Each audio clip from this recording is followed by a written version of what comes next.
We are 1 minute away from 12 o'clock, which means that I promised you that we would bring on Mordechai Shapiro. You know, superstar Mordechai Shapiro. He's been traveling the globe the last few months, spreading joy and simcha. I had the pleasure of being at a concert emceeing for Yachmiel Begun over Chol Pesach. Well, he's on the phone. We're going to discuss the release of his brand new hit album. Of course, the album is entitled Hakol Mishamayim. Ladies and gentlemen, please welcome to the program the one and only Mordechai Shapiro.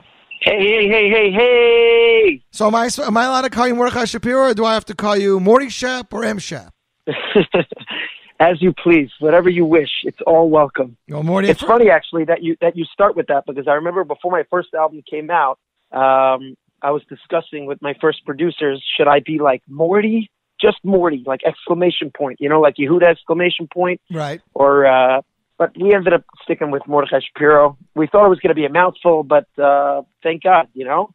It seems that everybody knows your name. It was the funniest thing, Mordy. You know, we were at that Miami Boys choir show together, and two nights prior, I was with Avram Fried at the same show. And what does it feel like when kids today, 8, 9, 10, 12-year-olds, don't know who Avram Fried is, but they know Mordy Shap? Yeah, that's...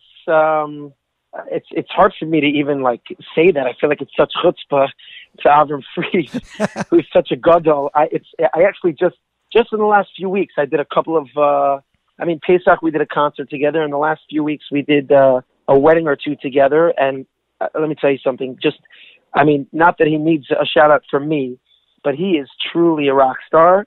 I mean, I'm so blown away by his professionalism and by his. He's so cool, and he just rocks the house. It's pretty. I don't know what the word is.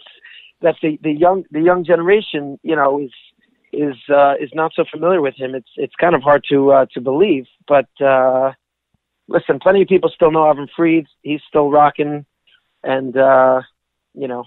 No, definitely. But you know, Mordy, you know, the difference between your career. Between your first and second albums and second and third, I mean, the growth has been exponential the last two albums. I mean, I don't think between the first and second album you were in Israel. Could be I'm wrong, but the amount of times you've been in Israel in the last 3/4 of a year.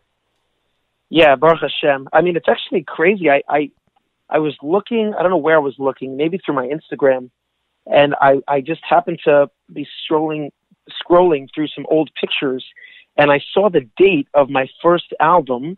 I don't know why I'm forgetting it now, but I think it was March of 2016. I was blown away at like just how quickly this whole thing happened. I don't mean that in an arrogant way, but it's just to look back.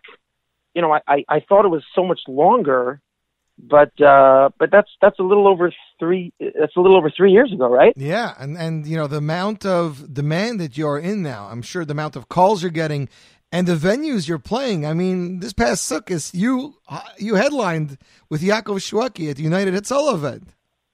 Yeah, that was pretty surreal. That was pretty amazing. I mean, the Hatzalah show in its own right, you know, has grown to have a reputation of one of the finest shows of the year in Israel, and performing with Yaakov is you know, it's a dream, you know. So tell me, Mordy, are you still like a music fan when you see certain singers and you're performing with them, you know, once or twice a year? Do you still get that giddy feeling? Oh my gosh, I'm performing with Avram Fried, I'm performing with Mordechai with David Yaakov Shweki, or has it completely rubbed off? No, of course I still get that feeling. When I saw Avram Fried this past, we did a wedding 2 weeks ago, and I felt like a little kid. I was like, hi, Avram, I'm a big fan. You know, like, you know, I mean, he's super friendly, and we, you know, we definitely hit it off over the last few months. And he called me the other day, actually, I got nervous when I saw. First, actually, he texted me. I didn't know who the number was. And he said, you know, it's Avram Fried, and I partially got nervous. And then he called me, and I was like, this is amazing, you know. Right. We had a nice conversation about a song, whatever, long story. But I definitely have that feeling for sure. So let's talk new album, Mordy. You know, this is what we're all here about. Like you said, 2016, your debut album, 17, your second album, Machar. And then it's probably a little less than 2 years, but 2 years later, and then we get hit with not one Not 10 tracks, not 11 tracks, not 12 tracks. 15 tracks. I don't know if anybody in Jewish music has ever released 15 tracks on an album. Yeah, it's funny because before this album, I was a big believer. I feel like if you look back at our last interview, I don't know for sure, but it's very possible that I may have said that I'm a big believer in 10 tracks. You did, and I remember it, and I know Yitzy Waldner is also a firm believer in 10 tracks. I was shocked. Yes, Yitzy Waldner is a big 10-track guy, and I was also, because, I mean, we both know that when you have 10 tracks on an album, or however many tracks, only so many of them can really go, whether it's one or two, or if you have a really explosive album, maybe 3, but even that's pushing it. So you're really, I don't want to say you're throwing away 7, 8 tracks, but Lamaisa, the more tracks there are, there's less spotlights, on all the tracks that you have. So to be fair, 3 of my tracks were already out there, and I was going back and forth. Should I put them on? Should I not? Friends, Kedei Lahodos, and Biyachad. Right. So first I was thinking, Kedei Lahodos came out like 6 months ago. So if anything, I should put that on. Friends came out 10 months ago. Biyachad already was out for so long. But if I put out one, I can't put out the others. If I put out this one. So I ended up just putting them all out. I figured, there's still some Haimish Yidden that they go buy an album, they put it in their car, and that's what they know. And some people, maybe they haven't heard Biyachad or Friends. I don't know. Maybe some people are not on YouTube and they didn't get a chance to hear it. I figured, why not? I'll throw the 3 of those tracks on as bonus tracks. It can't hurt. I hope it doesn't take away from any of the spotlight of the new stuff. And that was the cheshbon there. So, but aside from that, I had 12 new tracks, which was also is also more. It's a lot than usual. Yeah, I mean, and it's definitely a lot. It's a good few $1,000s each track to produce, if not more than that. So, it's also very costly for yourself, right? No question. I'm not even sure. I don't think I had a game plan from the get-go to have 12 tracks. I think 10 was my golden number, again, with the thought of maybe having those extra 3 tracks as bonus tracks. And I thought that would be fine, 10 new, 3 old. And then I think as the album progressed, just like one song came along that I loved, and then I still needed a certain, slot for a wedding song or for a Kumsit song. And it kind of just all came together in this way. And one of the songs, the 6th song, Boker Tov, written by Yitzy Berry, that song came very late in the game. We were already mixing. That song is insane. I love the ringing and the arrangement is just... I thought Kapler arranged it. That's how much I loved it. I couldn't get over Yitzy Berry, Eli Klein Yitzy Berry produced this track. So this is my first time working with Yitzy Berry and Eli Klein. Obviously, I heard so much about them, never got a chance to work with them. And he sent me this song. Actually, it's funny. He sent me this song, Boker Tov. It was like a slow country, good feel. Boker Tov Olam. It was like a strumming country kind of song. Right. I heard it. I said, I love the melody, but I just need a Mordechai Shapiro, this song. I hope you don't mind, but I need to just take it and just put it through the Mordechai Shapiro machine. And I went to my piano and I played, I started playing, don't take a dum bum bum bum, take a dum bum bum bum, take a dum bum bum bum. And I sent it back to him and he said, I'm crazy about it. I love it. Mm-hmm. And I'm so excited. And he arranged it like, wow, I was mamish. When he sent that to me, I remember where I was. I was in CVS getting getting some medicine for allergies or whatever I was going through. Mm-hmm. And I played it to my ear. I didn't have headphones on me. Right. And I was blasting it in CVS from my phone. And I think I was in tears. I was pushed in tears. I was blown away by this arrangement. Wow. I sent it to Yitzy. Yitzy was also going berserk. And we didn't really need that kind of song. The tempo is very similar to Hakol Mishamayim. It's like that 100 BPM, 100 tempo. Not too fast, but not slow, right? Right, which is very similar to Hakol Mishamayim, very contemporary. And we weren't necessarily looking for another one like that. But as the song progressed and he sent us the arrangement, it was a no-brainer. We were actually choosing between that and Hakol Mishamayim to be the title track. Interesting. Boker Tov has a very fresh, morning-y. It's very commercial, like I can see that. I can see that on a commercial somewhere in a store. It's like very vibrant. Yeah, totally. And building the order of the tracks, people think it's a little underrated, but it's really not. First of all, all of these songs are our babies, and I love every one of them. Mm-hmm. And everyone, I always say, and I think I said in my last interview that, my motto is that every fast song on the album needs to be worthy of a title track. Every song needs to be worthy. If I take my 12th track, which is Barchenu, which we can discuss, or Chaya Newhouse, who wrote that for me, and also when I heard it, I was blown away. Right. That's my 12th track, and I was so sad to put it there because I could have opened the album with a song like that. I mean, it's just such a fun, warm, rockin' song, and it's not so simple. The order of the songs. I mean, this is if somebody who puts it in a CD to their car, and they only have 5-10 minutes to drive their kid to school or to drive to the supermarket. So chances are they're only going to hear 1, 2, and 3 every day, right. Unless they're going on a long drive. Yeah, so if you buy the album on iTunes or on most of the music, so you can select what songs you want, but it's very difficult to list these songs in order. I don't love any song more than another. Barchenu is certainly not my least favorite. It's as much my favorite as any other, and Modeh, which is also, I don't like to say buried. Yeah, we got to talk about that, Morty. How does a singer have 15 songs, and one is called Boker Tov Olam, and one's called Modeh Ani? You're like defying the odds here. I need 2 morning songs to get up in the morning. I know. By the way, I figured if people don't go for one of them, they can wake up to the other. Well, and we have to talk about the fact that Boker Tov has a gorgeous piece of pancake with fruits. It's not Morty's staple cheese and eggs, but it's a breakfast. No, so it's funny. Pancakes is as much my breakfast favorite as a bagel, egg, and cheese. I think I have a bagel, egg, and cheese more frequently. But my joke with Donnie Gross, because I did all my vocals by his studio, right?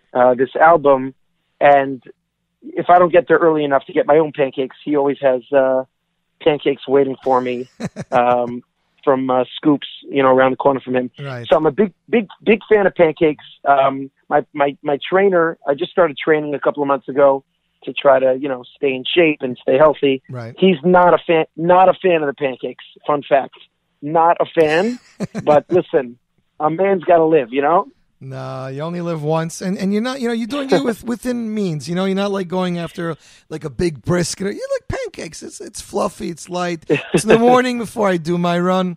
Mordechai Shapiro with us via telephone discussing the release of his latest hit album, released literally within the last 36 to 48 hours, entitled Hakol Mishamayim.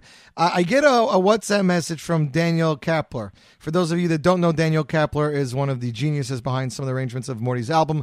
Works with Jan Freitor by Playmaster Studios, who produced, I would say, probably half the songs in the album, Morty? Yeah, he produced 4 tracks. It's actually my first time working with him on this album, believe it or not. The last album, I obviously worked with Jan a ton, but I did more with Vlad. Vlad is the other engineer that works with Jan at Playmaster. And Vlad did, I think, 2 songs on this album as well. Vlad did 3 songs. 3 songs. And I decided to send. I started with I think 1 or 2 tracks with Kapler, and he blew me away. Obviously from the get go. I mean, he's just so talented. I sent him another and then another, and he just kept, blowing me away with each track. And he's a pleasure to work with. I became a good friends with him, and he mixed those tracks and he mastered the whole album. Right.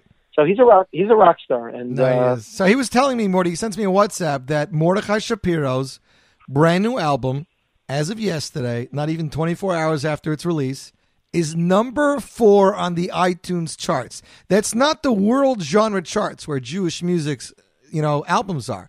He's talking about world sales for iTunes. Number 4, Morty. Do you understand that? Honestly, I don't. it's I've been getting a lot of feedback, a lot of compliments, which is really sweet. For everybody listening, every compliment means a lot to me. There's so much work and sweat and tears and emotions that go into this. So every word of chizuk and bracha that I get really means the world. And a bunch of those compliments were screenshots of the iTunes charts. And I'm not such a bucky. I'm not super tech savvy. But when I saw, at one point it was at 3, at one point it was at 4, at one point it's 6. I guess maybe recently it's back at 4. It's pretty mind-boggling. Yeah. I'm not even sure what exactly it means. I guess I can Google it. Maybe it means that at this moment in time. No, it does. It means in the last few hours of sales on iTunes. And it's funny because you're like, Elton John is under Mordechai Shapiro. The Jonas Brothers are like right on top or right under. And you're like, wow, look at that. And people say Jewish music is dead and people aren't buying. Look at that. Sales are defying that. Yeah. No, it's really a dream. It really is. In other words, it's incredible. I hope people continue to enjoy it. I hope it continues to climb the top and maybe make a Kiddush Hashem, people that are searching the charts and they're like, what is this? Mordechai Shapiro. And they're expecting like a Hava Nagila Jewish sound, and then they're getting Hakol Mishamayim. So Mordy, on the last album, you co-composed several songs with Yitzy Waldner. I believe the first album there was one song from you, but this was the second album. You took more of a hands-on role with Yitzy, writing and coming up with concepts. And then we get the title track, the first track on the album, and composed by Mordechai Shapiro. No supporting role, no Yitzy Waldner, no nothing. Mordechai Shapiro. So when did this song, tell me about the creation, when did this song happen? What was going on in Mordy's life? So the last 5 years I was working at Hebrew Academy of Nassau County. I was teaching music there. Right. This year is the first year that I'm not there, which was a very sad, tough decision, but I was just so overwhelmed, with the work and traveling and concerts that I had to move on. Mm-hmm. But I actually remember writing this song in between classes at Henk last year. Yeah. And I remember the principal, Rabbi Yaakov Sadiq, who's an incredible principal and a mentor of mine and a friend. I mean, it's just he's an amazing. He's one in a million. Hey, you're jumping tracks. Right, we're on the first track. Don't jump ahead. So I remember he walked in. And he's listening to me play this song, and I didn't have words for it at the time. I was just playing this melody of Hakol Mishamayim, and he was like, "What is this? Oh my gosh, what is this? What is this? I have to record you." I was like, "I'm just building. It's nothing. It's nothing." He's like, "Play it again," and he just sent me a video of it the other day, of him videoing me playing this song like about a year and a half ago. Wow. And that was the beginning of the song, and continued to develop. And then we sent the melody to Miriam Israeli, mm-hmm.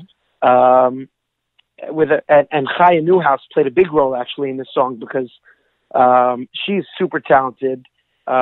She recorded. She didn't record. She has 2 albums out of her compositions. Right, they're called Miracles. Right. With one was with David Perlman. With David Perlman, right. Right. And I'm not sure how much exposure she had in the in the mainstream adult singer world. As far as I know, I'm not sure if she has any compositions out there yet. And she sent me this song Barchenu. I don't mean to skip to that. I was blown away, right. And then I saw so quickly, how much she had to offer. Composition-wise, lyric-wise, concept-wise. So I sent her also this tune of Hakol Mishamayim, just a melody, and I asked her to come up with a concept.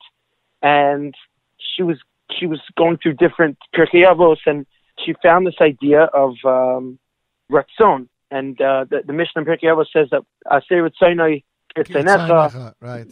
Right. So that we should make our Ratzon like the Kadosh Baruch Hu's Ratzon. Kadei Sheyas Ratzoncha Kirtzanecha. Right. Right, exactly, beautiful, and then she came up with the bridge. Sometimes this planet ain't so easy to see. The bridge of Hakol Mishamayim was written by Chaya. Oh wow! So she came up with the bridge, and she sent me the Mishnah, and I love the concept. I decided to go with original lyrics instead of the Mishnah. I thought it would have more, I don't know, a little bit more commercial, a little more today. But the whole concept started with her idea. And then we sent her English lyrics, we sent to Miriam Israeli to give her, just an idea of what we want to talk about. And then Miriam Israeli, of course, knocked it out of the park. And just the combination of everybody collaborating. And then, of course, Daniel Kapler with this super contemporary, super hot arrangement. And, in the end, we decided to put it as the title track and ultimately our first music video. So technically, Mordy, the whole song came about, Hakol Mishamayim, because, you had Chayla with another song that you happened to send the song to. She happens to write English too. You happen to go to, it's kind of happened like that, Mordy. 100%. And I keep telling, I was talking to Yitzy Waldner, and I was just telling him that it's incredible how much the title track, Hakol Mishamayim, and the whole album, naming it Hakol Mishamayim has influenced me. It made such an impression on me in ways that I didn't even realize, that I'm taking this message with me. It's always on my mind, day in, day out, every moment.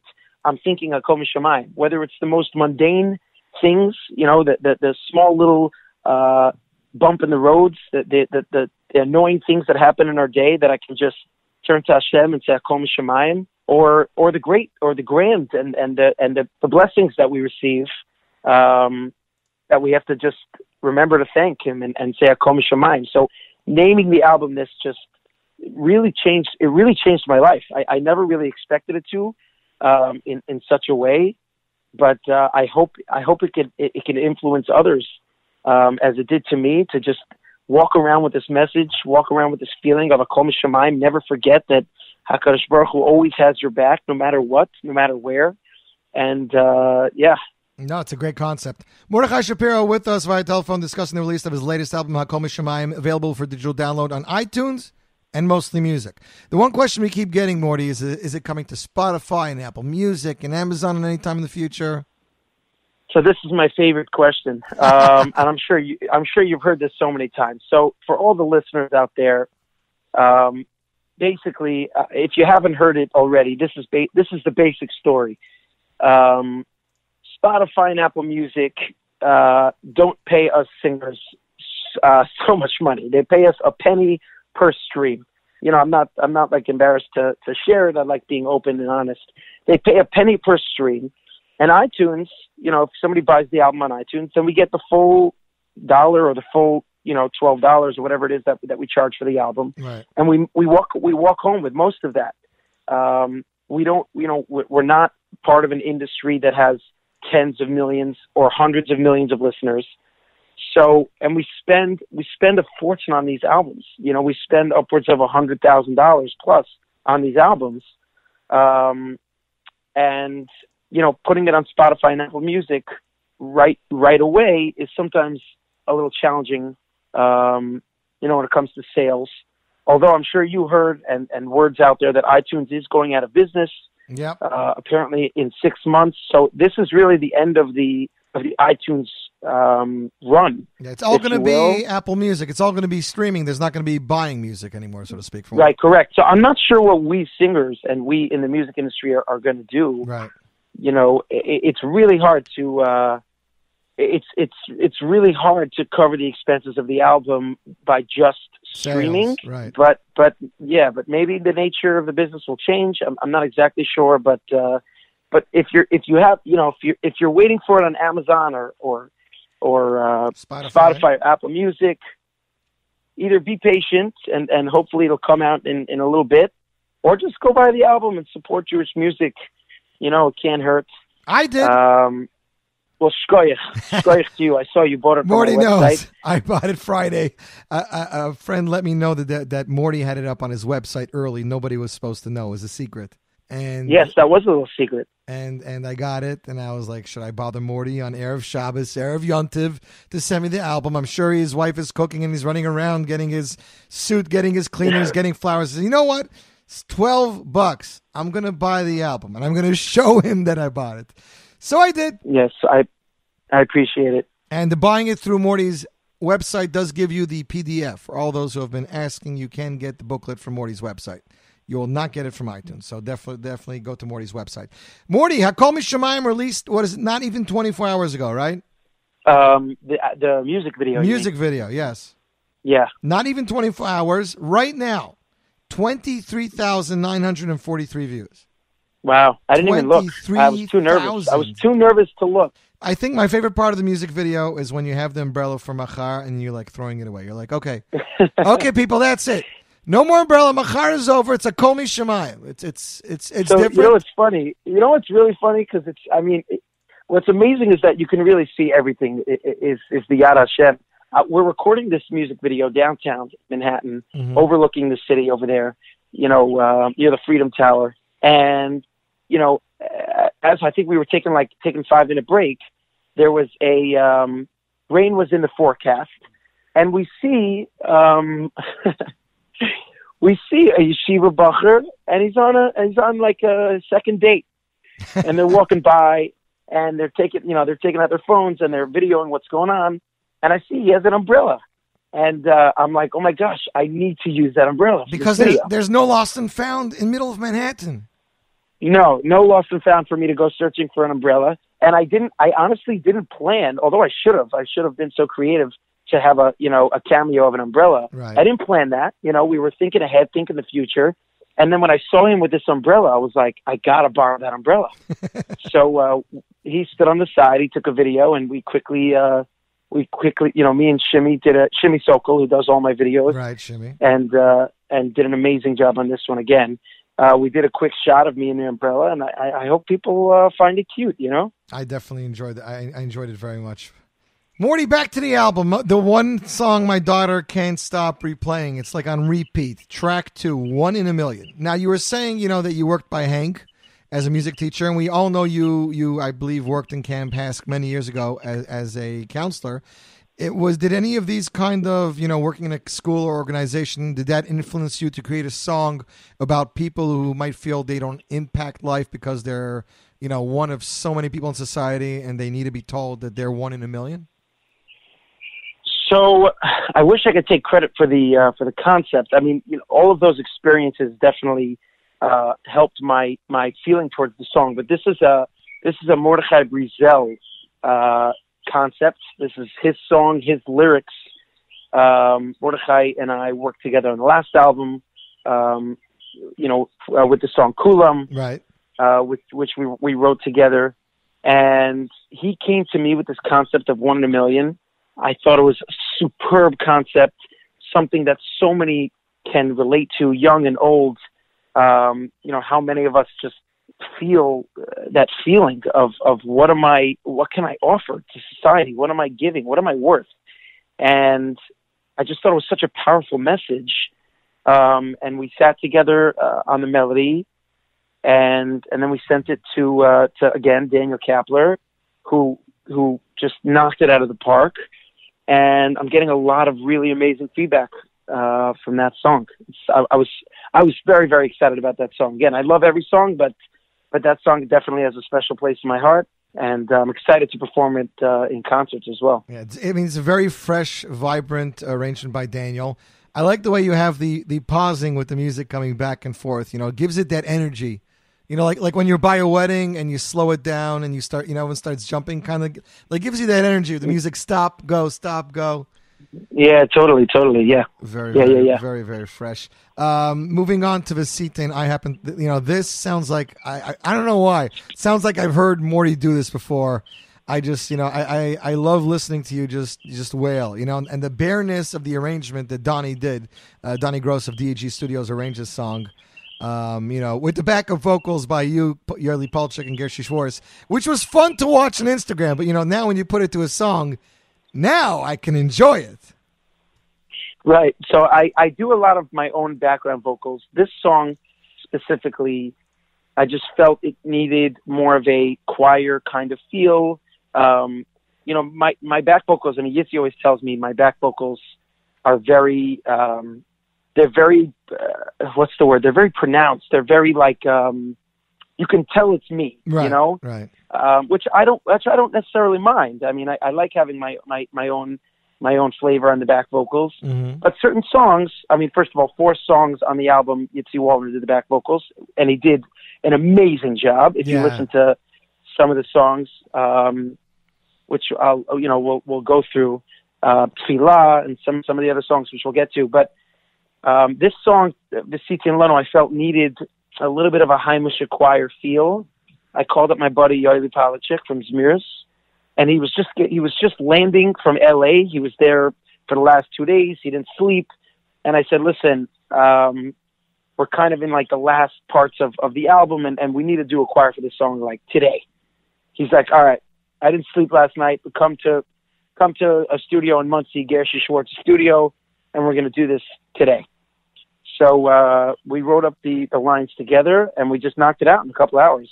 I got to tell you, this song, I can see, like, when I'm hearing it, I'm like, okay, I can see Mordy compose this song himself. It's like, it's very you. I don't know how to say it any better than that. Yeah, totally. The concept, actually, I was at a family barbecue a couple of months ago, and my sister, one of my older sisters, Sarah, I'm just a little background. I'm one of 7. I'm the youngest of 7. All my siblings sing. My parents both sing. My mother's like a professional. She used to be a professional opera singer. Mm-hmm. Wow. My father has been about Tfilah for the last 40 years, and everyone sings. Everybody has got harmony. Everybody. It's our Shabbos table growing up was definitely an incredible experience to be a part of. Mm-hmm. For me at least. So my older sister Sarah came over to me as the barbecue is coming to an end, and says there's a women's event in a couple of months, and she and my older sister Naomi were asked to perform at this women's event. And she showed me this Yehi Ratzon that women say before they light the candles. Right.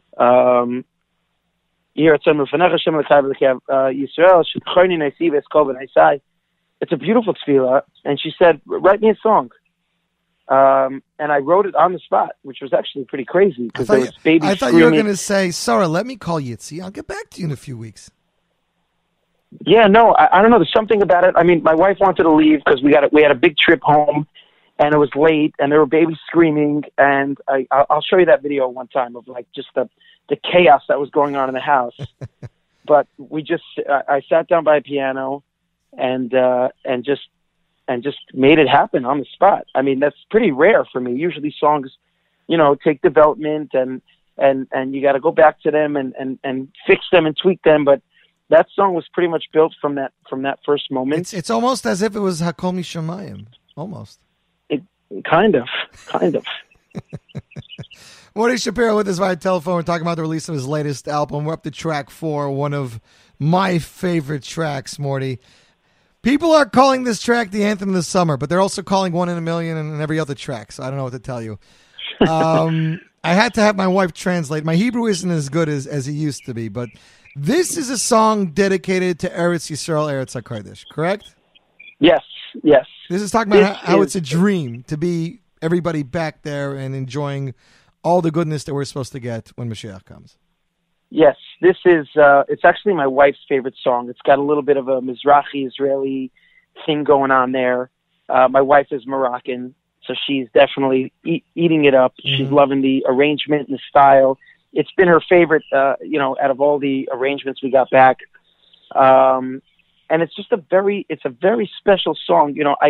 I love to be able to blend energy and Kedusha and inspiration. Mm. I don't think that energy and contemporary music needs to be at the expense, and you can't have inspiration or Kedusha blended within. My goal is to do both, to have contemporary today music, very today, but with inspiration, with Yiddish Atam, with a Leiv Kodesh. So Yitzy wrote this song. I sat with him on this one. It's always interesting the way that we, give credit to who wrote what. But right. we try to stay on top of of all those details. So this one, I was sitting by the piano, but he wrote the whole melody, and we came up with this melody that was very chanty. La la la, da la la, da da da da da. So something about it gave us. I think Yitzy also came up with the concept of something about Eretz Yisrael and going home to our homeland and our Eretz HaKodesh. And we sent the concept and the melody to Miriam Israeli, and she sent us back lyrics that we loved. And I have some really exciting ideas for a music video for that song. But you're not going to green screen that, Morty. You're going there to shoot it. You know that. Oh yeah, no green screening that. No way. But you know what I liked a lot is you getting into the song, and then there's this breakdown in the middle, and it's completely unexpected. And then you hear this deep voice. Like, what's going on? And, so my favorite part about that is when these arrangements are built, sometimes I'm there, but most of the time I'm not. Most of the time I talk to Kapler or Vlad or Donnie Gross or Yitzy Berry, whoever the arrangement are. Also Ravid Kashti did one of my arrangements, which we'll get to. But most of the time I give them an idea, a concept, and then, they do their own work. So when I heard this drop for the first time, I was going crazy in my car. I was jumping. I could not believe it. I did not see it coming at all. And Kapler's like, listen to this. He was very excited for me to hear it because he knew I was going to eat it up. Right. And I again, it was also one of those moments like Boker Tov when I was in CBS. I listened to this, I think in my car with my wife, and I was going crazy. Oh my God, this could be the title track also. But yeah, Baruch Hashem, this song came out so exciting, and also a lot of really positive feedback from this one. Yeah, Baruch Hashem. I just got an email from a listener in Eretz Yisrael, Yehuda Bradley. Can you ask Mordechai where all the Hebrew songs came from? Why he put so many in? Not that it's bad; it's an amazing album. I just want to know. So it's a good question. I mean, I think today's generation. We could talk hashkafa, whether it's with music or even outside of music, of what has changed in the last 20 years and why 20 years ago, you basically opened up a Sefer Tehillim, you opened up a siddur, you found some words, right? Or some were a little bit more creative. There's definitely, or a chumash. If you were lucky, you had Yossi Green learning a or Gemara chumash, for the or debate. If you were really creative. Yeah, you would come up with an Orachayim or Tosfos or a Perish on Pirkei Avos, and there's definitely enough Torah to go around, right. For more songs. But I think in the last bunch of years, in the last 5-10 years, starting with basically probably Yesh Tikva, which started the movement by Benny Friedman, right, who's a good buddy of mine, and he deserves a shout out because he's such a good guy. Every time I put something out, he's the first guy to put it on his Instagram. Yeah, I love that camaraderie ship. And, it wasn't like that. Like you say, you go back 10, 15, 20, even when social media was starting, you never saw someone say, hey, go get my friend's album, support Jewish music. Yeah, Uri David actually did the same the other day. He posted for people to check out my album. It's so nice, so menschlich. There's no competition here. We're all in this for the, for the good and to try to bring good, kosher, inspiring music to the Olam. And it's just nice to see that, the camaraderie. So that was the beginning. Yesh Tikva, I think, was the beginning of that movement, where we were able to bring original Hebrew lyrics, right? Yeah, this original Hebrew lyrics, and people just fell in love with it. Even for the Americans that may struggle with Hebrew, everybody knows what Yesh Tikva means. There's hope, and something about that, even when you don't know what the rest of the words mean. Tistakel, Povasham, Misaviv La'olam, those are a little bit more complex for your American, but something about it.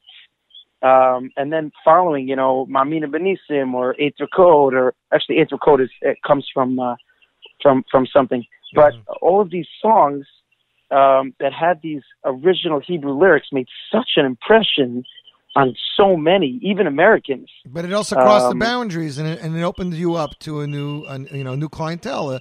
Israelis that don't get to see Mordechai Shapiro perform at a wedding 3 or 4 nights a week. Yeah, right. That too. Definitely. So that's basically what's been going on with the original Hebrew lyrics. I think you answered the question very well. As a matter of fact, I want to just move this on. Tefillah. This, Mordy, as much as I love your fast songs, this, I don't know if I should call it a crooner or a funk song. This I would also think you compose because it's very... And I called up Kapler the other day. I was like, Kapler. He's like, so new Yossi, what song you like? I was like, dude, track 5. He's like, guess who's playing guitar? I was like, I don't know.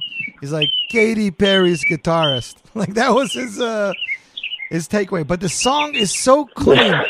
And your vocal performance is just, it's all about your vocal performance in the song. It doesn't have a lot going on. Right. So this song, it's funny how every song has its journey. Right. You know, a bunch of the songs that I previously mentioned, we started with a melody that turned into a tune. So this song, actually, Miriam Israeli sent me and Yitzy the lyrics. Tefillah miuchedet, lecha miuedet,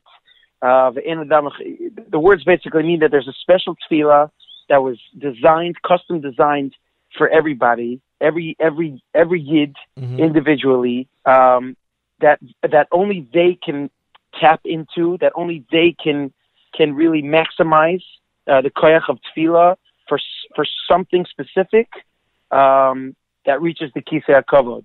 So the message was just so beautiful. The chorus goes lechol adam ve'adam. Yesh tefillah mishalo. Yesh tefillah mishalo. And the words are in Hebrew, but very simple, very easy to understand. Right. Every person has his tefillah that's specific for him to reach the kisei hakavod. And Yitzy and I sat down together, co-wrote this one. And, I always have, I have fast songs and then I have like slow fast songs. I always envision a lot of my songs to be slow. Like Tefillah was originally a slow song, and then it ended up turning into this slow pop. Not so much of a super slow song, but it's still a ballad. It's still a ballad. It's still somewhat of a ballad compared to Hachalom. And Kapler completely understood the vibe that we were going for, and yeah, we loved it. I mean, Kapler as the first 4 track, out of the first 5 tracks of the album, Kapler has 4 out of 5 of those are his arrangements. Yeah, but C10 was Danny Gross, right? Yeah, that's crazy though. Yeah. And track 6, Boker Tov, we discussed. The Eli Klein Yitzy Berry, amazing track. Now we get to my favorite. Anybody who's been following Morty's Instagram account over the last year has seen these little intermittent videos of Morty and a friend of his by the piano, who I got to see this past Pesach at the Miami Boys Choir concert. Danny Palgon, we had a good schmooze over there. And you and him, is this a long friendship going back to your childhood, or is this something that came in later in life, Morty? No, this came later in life. Danny Palgon and I are now great friends. He reached out to me about 2 years ago. He said, hey, I got your number from a friend of yours. I sing a little bit and I want to try to get better. Would you train me? And at the time I was training myself. Obviously, I was going for lessons on my own voice. And I said, you know what? I feel like, I have a night a week off, usually. I'm happy to do that. Why not? I think it'll be fun. I told him, I said, I've never trained anybody really. I've been going to training myself for 8 years, and I have, I think a lot that I can offer. Let's give it a shot. So we got together for like 2 lessons, and then I never heard from him again. And because it was pretty funny. Some of the exercises that I learned from my coaches over the years are pretty intense. Mm-hmm.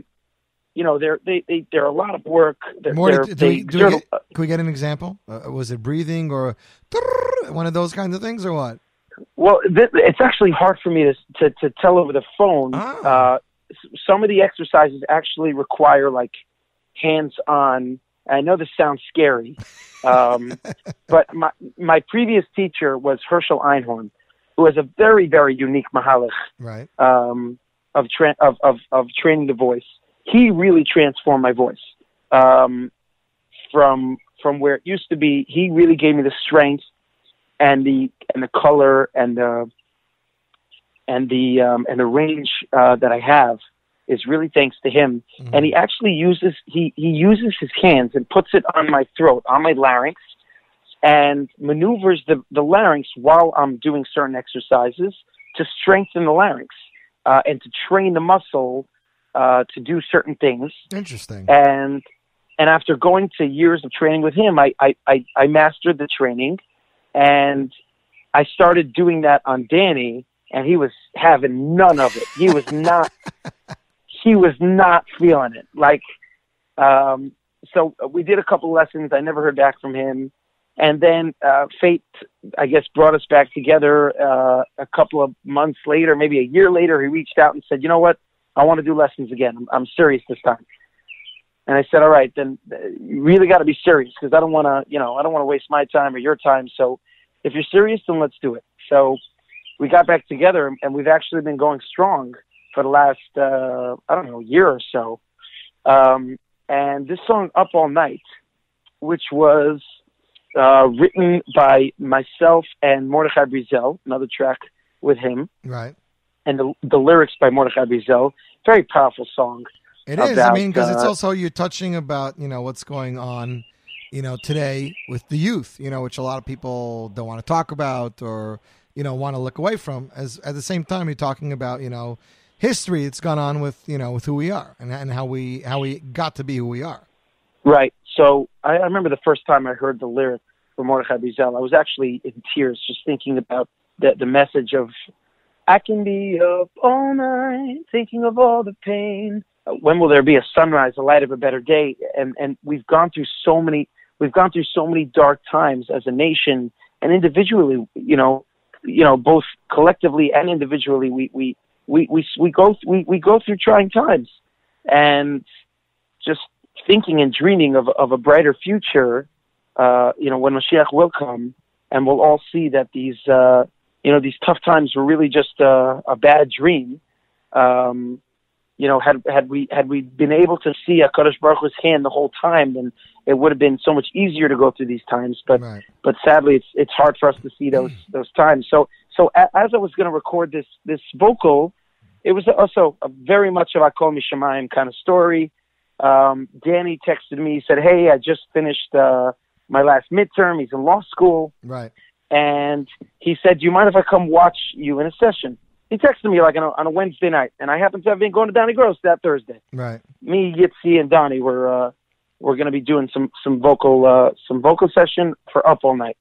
So he texted me Wednesday night, "Do you mind if I come?" I said, "Sure, why not? You could, it should be fun. It should be interesting. I mean, it's going to be all day, but you can come for as long as you want." So he comes the next day, and I was halfway through Up All Night, and when he walked in, I was like, "Hey, what's up? You ready to sing?" He's like, "What are you talking about?" I was like, "Yeah, you're gonna sing the song." And believe it or not, he didn't even know the song. We taught it to him on the spot. And Danny he's a rock star. His vocals like blow me away. Yeah. Ever since I first met him, he's super, super talented. And I thought it would be a really nice opportunity to do this duet together. And he learned it pretty quickly. And there you go. That's what we got out of it. When your voices all night. When your voices blend towards the end, the last 40 seconds, I was like, wow.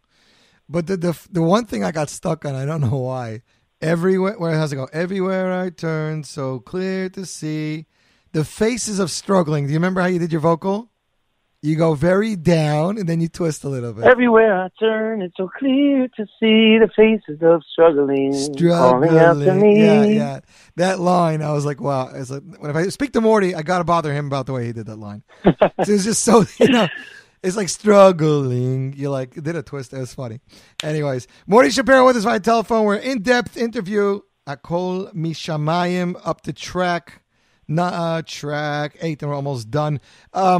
Toiv Hashem Lakol. Also, when I'm listening to this, the way that Toiv Hashem Lakol and that beat kicks in, I was like, Daniel Kapler. And then I'm looking at the credits. I'm like, no, Eli Klein and Yitzy Berry. And I'm, again, surprised. Yeah. I'm surprised. I don't know if they listened to everything Daniel did, but I've never heard them produce, stuff so clear and so vibrant and so, modern, so to speak, for them. Right. They definitely have, my material for them was definitely a new challenge, a good challenge, as they told me. And, Yitzy and I really pushed them to give us their all, to put on their pop hats. That's a good one. Pop hats. Okay. Yeah, put on their pop hats and try to see if we can make these arrangements work. So Toiv Hashem was obviously the words are from Ashrei, Toiv Hashem Hakol, V'Rachamav Hakol Ma'asav, powerful words that I try to have kavanah for, when I say Ashrei 3 times a day. Mm-hmm. And it's also very simple. The words are easy. Again, I do have so many original Hebrew songs that I wanted to give a little bit of a breather, to the American listeners and do something a little bit more simple, lyric-wise. And Yitzy and I wrote this melody together again, and we gave Yitz and Eli Klein a shot on the arrangement, and they blew us away again. Such great energy, especially coming after Up All Night. It's just got a great drive, and very excited about that song. Yeah, I got to tell you, you're a little bit of a chameleon for me, track 6, you're like, Bechol Yom Echadash Shani Moden. Over here, it's like Hodu, you went from like an Israeli, deep accent to all of a sudden this like major Litvish accent, Hodu Lashem Lechol. I was like, wait, what's going on with Mordy's pronunciation over here? Yeah, I'm trying to work on all my pronunciations. I'm trying to be Israeli. Cool. It's like getting, I haven't done any Hasidish on this album, like Schar Mitzvah Mitzvah and the David Kitzvah. Right. But I got to get some Yiddish back in the repertoire, maybe on the next album. Yeah. Well, if you keep shooting them out as fast as you are with this kind of quality, I don't think anybody will complain. Track 9, Yitzy Waldner and Mordechai Shapiro. Again, this is probably the 3rd track on the album you've composed together. Ein Anachnu. So here also you have pretty English, pretty good, Hebrew words. Hinei lo yinum v'leishon sham Yisrael, ein anachnu maspikim la'izlacha. And then you go into the English. Yeah, so Yitzy came over to my house to sit by my piano while we were trying to work on some compositions, and I played him the intro to this song. I wrote the intro. Do do do do do do do do do da la la la la, and he was like, I don't even know if I was really showing it to him. Yitzy's such a genius, so I'm always so afraid, and he's obviously a gadol in compositions, right? So I'm always like afraid to show him my my stuff. Right. So I think this song, I wasn't even really like officially showing him. I was just kind of playing it on the piano. And he's like, well, what is this? What are you playing? I was like, oh, it's nothing. Yeah, it's nothing. He's like, no. What is that? So I played it again. He's like, I love it. Oh my gosh, I love it. It's gorgeous. So I said, it's a piece. It's like a little piece that I wrote, like an intro or something. Right. And he's like, we have to write a song with this right now. We have to. It's gorgeous. So we came up with the lyrics, and we put our heads together, and that's what we got. And I love the way we came up with this. Like just a way to scream to Hashem that there's no way we could ever thank you enough for all that you do for us. I thought that the melody and the words meshed so well together. And it's another song that I'm, Baruch Hashem, very proud of. No, they definitely mesh very well together. And it's funny because you go, Ein Anachnu Masbikim L'hoides L'cha, to praise you, from track 9 to track 10, Modeh. So it's also very, very much the same of praise and thanking Hashem. But this song is very different than track 9. Although I see both are arranged by Vlad and Jan by Playmaster Studios. Yes. Vlad is a rock star. I work with him a lot, actually, on the bandstand. He's the drummer for the Chroma band. Right, that's why I recognized him. Right. and I work with them all the time. And I mean, he's an insane drummer, an insane live drummer, but he's one of these musical geniuses. He plays every instrument: bass, guitar, piano, drums, you name it, he plays it. So Modeh.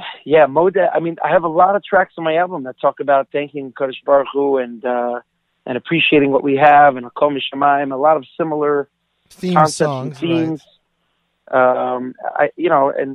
It's, listen, you can never really, we can never say enough how much we need to thank and love Hashem and appreciate all that we have. You know, it's actually funny, Morty. You know, if you go back, like you said, 20, 25 years, Avram Fried, Mordechai David, even Shlomi Dax, everyone was thinking about Mashiach. You know, that's what it was for a time. And like the last 10 years, 15 years, it like stopped. You know, like it was interesting, you know. I'm waiting, the time is now, we are ready. Everything was Mashiach themed. And people's, you know, listeners were commenting here and there, you know, it used to be about this, and nowadays it's just about a pasuk and this and that. But, I mean, you're living proof. It might not be about Mashiach, but it's still about thinking about Jewish life and what to be thankful before and to see Hashem's yad and everything. So, not as, you know, coming out of left field with psukim as people think. There's a lot of mythology into trying to say something positive. Definitely. There's definitely, again, it's a bigger, like, philosophical conversation about what, you know, the Yidden are going through and what the singers feel that they can, you know, bring to give chizuk to the olam, to the masses. And I guess for whatever reason, Mashiach, I don't know, was more sung about 20 years ago. But yeah, it's definitely very interesting to think about. So Modeh, yeah, it was, Vlad did an amazing job with Modeh. Yeah, he definitely did. And yeah, what do we got after Modeh? I'm at my cousin. My first cousin's son got married. I'm at the wedding, and who's playing? But Sal Brie, and he pulls me outside. He goes, "How you doing, Yossi?" Great. I have a song. I think Mordechai Shapiro is going to buy it. Can I play it for you? I was like, "Wow, that's really nice." You know, but Morty's very selective. You know, I know he works with Yitzy, and then boom, you know, track 11, but Salo Brie, Avinu. This, there you go. This is like I'm assuming this is your Kumsitz song on the album, so to speak. Even though it doesn't really have your Kumsitz, you know, your typical Kumsitz flavor, so to speak. Right. It's it has like a unique Israeli, almost like Yisharibo-y kind of feel. Yeah, I do feel that. Plus your vocal performance. You pronounce the words kind of with an Israeli accent, from what I remember. Yeah, so when he sent it to me, he sang it, you know, with an Israeli tom. And I decided to go with that. You know, I didn't want to change it to a yeshivish pronunciation. I kind of just went with what he sent me. Avinu Malkeinu. It's a powerful song. Chatanu Avinu Pashanu, you know, it's talking about how we're not always perfect, and we have a lot of mistakes under our belt, but nevertheless, Avinu Malkeinu, he's always our father, and he's always our king, and he's always there for us. Yeah, no matter what. Amazing song arranged by Eli Klein Yitzy Berry, and of course Barchenu, which we talked about earlier, Chayla Newhouse, very, very upbeat pop song. Together We Sing, and you have the English.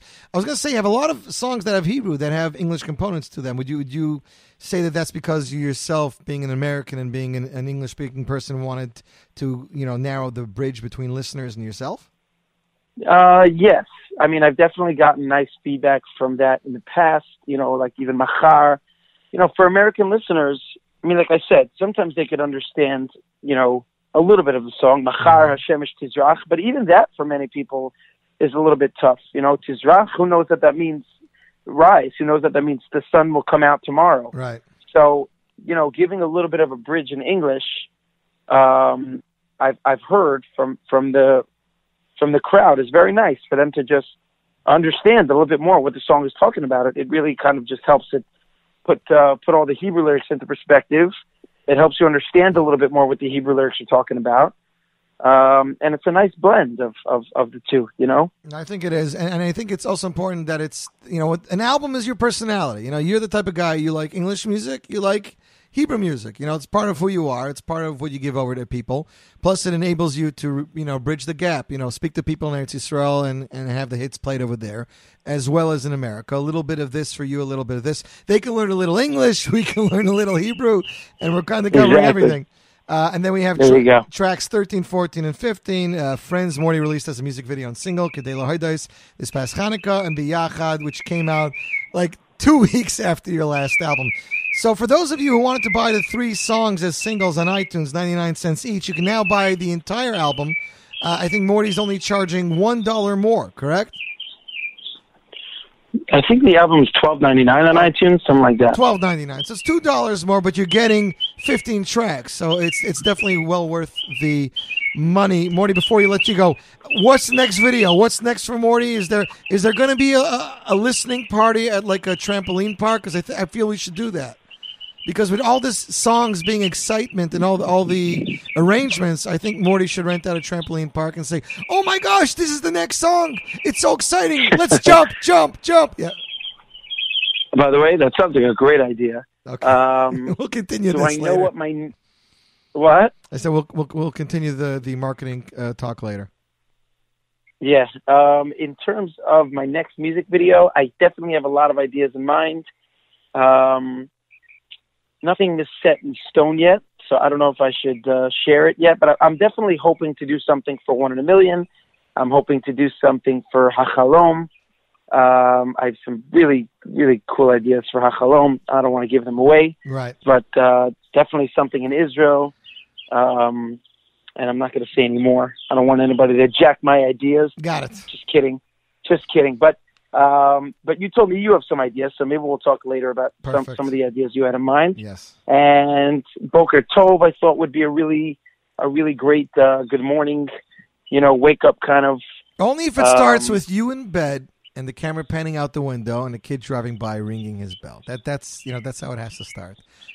Bright red bell, ringing.